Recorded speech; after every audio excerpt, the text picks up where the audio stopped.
Director John Carpenter has helped shape decades of film through works such as Halloween, The Thing, Escape from New York, Big Trouble in Little China, and much, much more.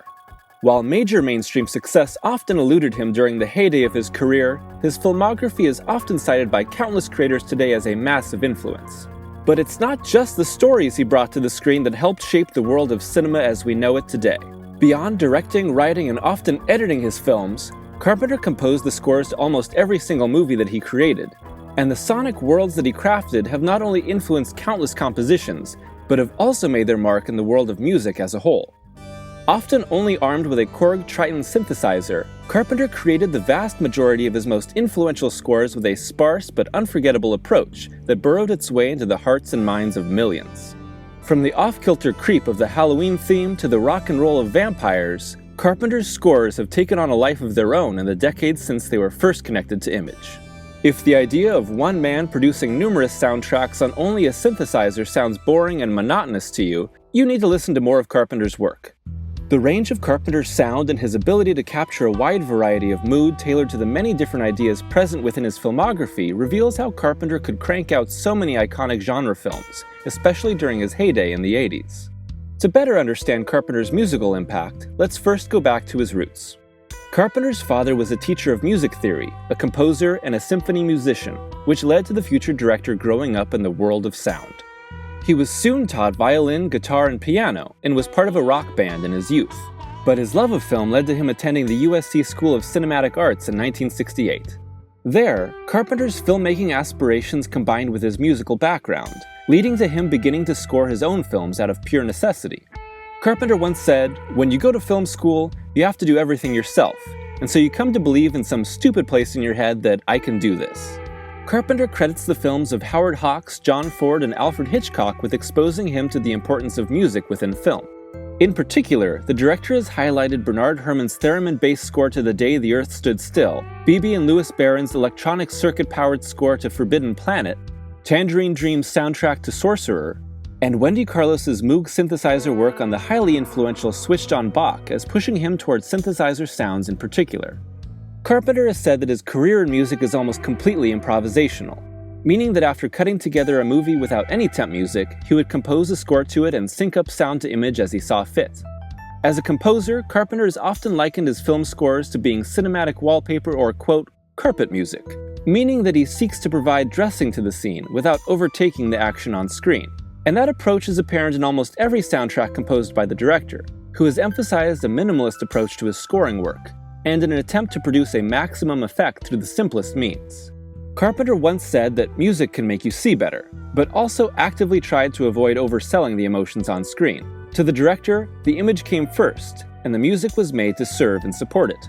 However, this detachment of action within a scene from musical arrangement may be a key to the longevity and influence of Carpenter's scores. His great musical compositions capture the essence and tone of his films incredibly well, playing off the often macabre nature of his stories while also heightening them through darkly cool undertones. Without the need for narrative context, someone can listen to Carpenter's musical output and enjoy it completely on its own. Yes, this can be said about most amazing film scores, but the one-of-a-kind nature of Carpenter's work means it stands out amongst a history of cinema soundtracks that are most often brought to life by a full orchestra.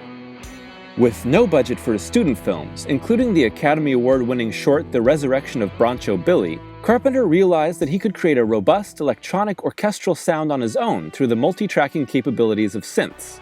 The same philosophy would be applied to his first feature film, Dark Star, on which Carpenter used what he describes as an unbelievably crude synthesizer, which may have been an EMS VCS-3. As Carpenter started creating synth scores before sampling, he relied on tube amplifiers to tune various waveforms and alter his sounds in the ways he needed, which naturally lent to a sci-fi feel. Carpenter's sound was established early on in his career, with the score to Assault on Precinct 13 and its themes showing the approach he would take with film scores over the next 3 decades. Of course, Carpenter didn't need any encouragement to provide his own score. An ultra-low-budget affair, saving money on the soundtrack by doing it himself and being able to indulge his musical passions was incentive enough. The score to Assault on Precinct 13 was completed in a single day, with Carpenter completing 3 to 4 pieces of music and then cutting and reusing them throughout the film during the editing process. Carpenter has divulged in the time since that the film's main theme was created as a riff on two pieces, Led Zeppelin's Immigrant Song and Lalo Schifrin's Dirty Harry score. And while the film's theme is well known for its rattling drum sound, Carpenter didn't actually have a drum machine or percussion at the time. Instead, the beat was created with the use of a metronome and a phaser to adjust the sound and fade it in and out. It's a perfect example of how low-budget necessity would continue to shape Carpenter's musical output. The success of Assault on Precinct 13 and its soundtrack allowed the director to continue making films and their scores the way he wanted. It soon became a hallmark of Carpenter, and led to what is likely his most iconic piece of music. If Carpenter had only created the soundtrack to the original Halloween, he would still have made a lasting impact on film fans. Its swirling, almost inescapable sonic atmosphere is designed to unnerve the audience from the first moments that we slowly creep toward a grinning jack-o'-lantern. The Halloween theme is done in 5/4 time, and the main beat plays across a single octave. Yet that off-kilter time signature and sparse nature is what has made it not only an incredibly creepy piece of music, but an unforgettable one. Carpenter cites the major influences of the Halloween score as Goblin's prog rock soundtrack to Suspiria and Mike Oldfield's Tubular Bells in The Exorcist. With a little more financing, Carpenter was able to complete the score to Halloween in 3 days. This creeping score and its minor stings for scares play a massive role in the dark mood of his highly influential film. And while Carpenter would become best known for his many horror films, his macabre movies would take on many different sounds despite their coexistence within the same genre. The almost psychedelic sounds of Halloween 3, which Carpenter produced and scored but didn't direct, stand in stark contrast to the original's iconic, high-pitched menace or the sequel's darker, meaner twist on the first film's themes. It's most certainly on purpose, with Carpenter attempting to turn the series into an anthology of independent films with the third entry. In particular, Chariots of Pumpkins is a standout track. Contrast that to his work on The Fog, which reaches back into the gothic piano sounds of classic horror for a thunderous and truly spooky score that wonderfully suits the old-school ghost story being told by Carpenter. It's a fuller and more classically influenced work than his previous efforts, but it's absolutely dripping with mood. A greater use of atmospherics here than in most of his previous work fills out the sound and can be seen as a major moment in Carpenter's progression as a film composer. The score to The Fog lurks and howls, adding timeless menace to a film that is trying to haunt the audience rather than outright terrify them. Of course, Carpenter wasn't just about lurking menace. The theme to Escape from New York is the epitome of detached cool, just like main character Snake Plissken himself. It's undoubtedly a hero's theme, but Carpenter keeps the lead character's song from ever feeling too heroic to prevent his anti-hero from becoming a more traditional leading man. The rest of the film's score has hints of funk, as seen in the Duke's theme, and adds an overall feeling of cold menace appropriate for a movie set inside a dystopian prison within an even more dystopian world. Escape from New York also marked the first time that Carpenter worked with Alan Howarth on his scores. Howarth, who previously worked in sound effects and some music, helped to pre-program and tune Carpenter's synthesizers in order to bring a greater technical polish and refinement to the director's sound, as his films also became larger and more cinematic. In addition, Escape from New York marked the first time that Carpenter scored to images. Prior to this film, the composer would create multiple pieces on their own and edit them into the picture as necessary. The following years would also see multiple films directed by Carpenter but scored by different composers. Almost all of the films directed but not scored by Carpenter are the creator's biggest budget efforts. These include The Thing by Ennio Morricone, Starman by Jack Nitzsche, and Memoirs of an Invisible Man by Shirley Walker. However, Carpenter's influence can still be felt throughout their sounds, especially in The Thing.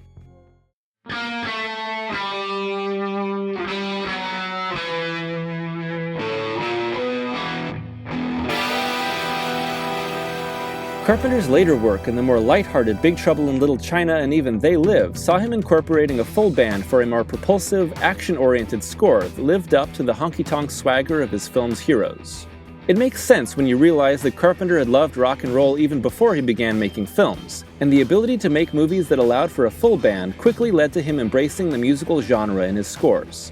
That shift toward rock and the inclusion of electric guitars would continue to have an influence on Carpenter's sound in the years afterward, including his return to horror with Prince of Darkness. It's true that Carpenter's music in the 90s is less loved and discussed than his work in the previous decades, but that can be largely attributed to the less than stellar quality of these films as a whole. The movies became less well received, but the soundtracks remain strong for the most part. Throughout these many scores, we see Carpenter's effective use of simple yet incredibly memorable melody. And because the director was able to exercise control over the stories, sounds, and sights of his creations, they've remained highly evocative and thematically resonant. After announcing his semi-permanent retirement from directing in 2010, the trend toward rock continued. Carpenter released several new versions of old songs over the years, and his recent anthology album saw the director revisiting his extensive catalog with an aggressive, more rock-focused sound. Even the director's lesser-discussed works like Christine or In the Mouth of Madness, even the dreadful Escape from LA, all feature some awesome pieces of music, with many of these getting some extra polish on anthology. The theme from Christine in particular has shifted from low-key menace to a full-bodied piece of rock and roll terror in this new iteration. In addition, Carpenter's 2 albums of original music, Lost Themes 1 and 2, embrace the sound that already made him famous for his compositions and provide a somewhat tighter structure that comes along with making music for an album rather than a film. While the direct impact of Carpenter's music could be seen in the film scores of the 80s, especially in the synth-heavy soundtracks of the countless slasher films that attempted to copy the formula and success of Halloween, numerous film scores and various musical subgenres within the last decade have truly highlighted the legacy of Carpenter's musical creations. Most often, the films whose sounds feel most heavily influenced by the horror icon's scores are those that also align with his stories and directorial style. After all, these elements work together so well in the first place, and Carpenter's filmography has had an equal impact on modern directors and writers. Consider the 2014 indie horror film It Follows. With a lurking suburban menace and a stillness to its camera work, the film has Carpenter, and especially the iconic Halloween, written all over it. But the biggest fingerprints can be found in the synth-powered score by Disasterpeace, which uses Carpenter's stripped-down, slowly crescendoing approach to horror scores to great effect. Other scores, like Sonoya Cave's trance-like Beyond the Black Rainbow, the score to Netflix's ode to the 80s Stranger Things, and many more owe a great deal to Carpenter in their choices to use moody, resonant, refrain-heavy synthesizer compositions. These film scores strike an otherworldly chord that adds fresh yet seemingly familiar ideas to a modern film score landscape that has been increasingly dependent on distortion-heavy music that blurs the line between soundtrack and diegetic sound.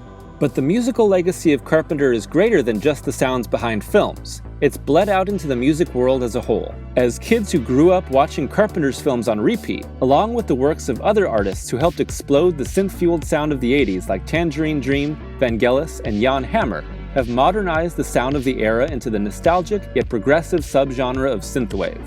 Today, we have countless artists throwing their own unique spins on the synth sounds of Carpenter, blending homages and new ideas for fresh feels on old emotions. As more and more musicians lend their unique interest to the subgenre, even more styles are formed and refined, so that this new wave of retro music can remain vibrant and growing. And while it may seem like everything old is new again, the timeless appeal of John Carpenter's music shows that his sound has never really gone out of style. It's just back in the spotlight and bigger than ever.